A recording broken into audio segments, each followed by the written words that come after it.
Assalamualaikum everyone, welcome to learn with data scientist। आज हम यहाँ पर एक बहुत इम्पोर्टेंट लाइब्रेरी के बारे में बात करेंगे जिसका नाम है मैटप्लॉटलिब और इस लाइब्रेरी के थ्रू डाटा को कैसे विजुलाइज कर सकते हैं। लेकिन इससे पहले जो हमारा एजेंडा है, डाटा विजुलाइजेशन क्यों करते हैं, डाटा विजुलाइजेशन करना क्यों ज़रूरी है और इसके साथ साथ डाटा विजुलाइजेशन करने के कौन से मेथड हैं। तो आज हम इस डाटा विजुलाइजेशन के बारे में बेसिक पढ़ेंगे।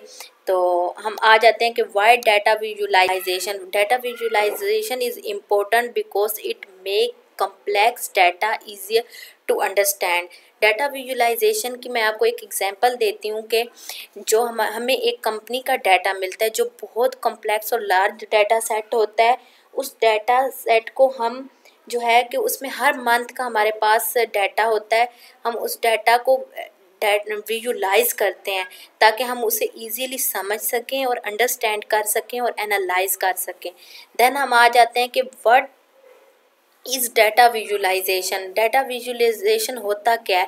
डाटा विजुलाइजेशन हमारे पास जो है वो हम उसे ग्राफिकल रिप्रेजेंट कर सकते हैं। जो हमारे पास इंफॉर्मेशन होती है या डाटा होता है, हम उससे डाटा विजुलाइजेशन को ग्राफिकली रिप्रेजेंट कर सकते हैं। वो हमारे पास ग्राफ में भी हो सकता है, चार्ट में भी हो सकता है, मैप में भी हो सकता है।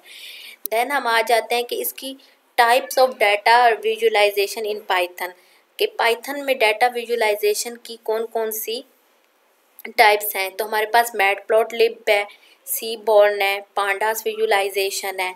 अब हम आ जाते हैं कि हमारी मेन जो लाइब्रेरी है मैटप्लॉटलिब, उस पर आ जाते हैं कि matplotlib is a Python library use for data visualization. It help you create graph, chart and plot to better understand and communicate data। Matplotlib basically हमारे पास पाइथन लाइब्रेरी है जो हम यूज़ करते हैं डाटा को विजुलाइजेशन करने के लिए। ये हमारी हेल्प करता है ग्राफ को क्रिएट करने में, चार्ट को ईज़िली अपना जो डाटा है उसे अंडरस्टैंड कर सकते हैं। हमारे पास जितना भी लार्ज डाटा सेट है तो हम उसे ग्राफ के ज़रिए हम लोग उसे इजीली अंडरस्टैंड कर सकते हैं। देन हम आ जाते हैं कि मैटप्लॉटलिब के कौन कौन से ग्राफ हमारे पास होते हैं। लीनियर प्लॉट होता है, बॉक्स प्लॉट होता है, हिस्टोग्राम प्लॉट होता है, स्टेम प्लॉट होता है, स्कैटर प्लॉट होता है, स्टेप प्लॉट होता है, बार प्लॉट होता है और पाई प्लॉट होता है। फिर हम आ जाते हैं कि मैटप्लॉटलिब को कैसे हम इंपोर्ट कर सकते हैं पाइथन में।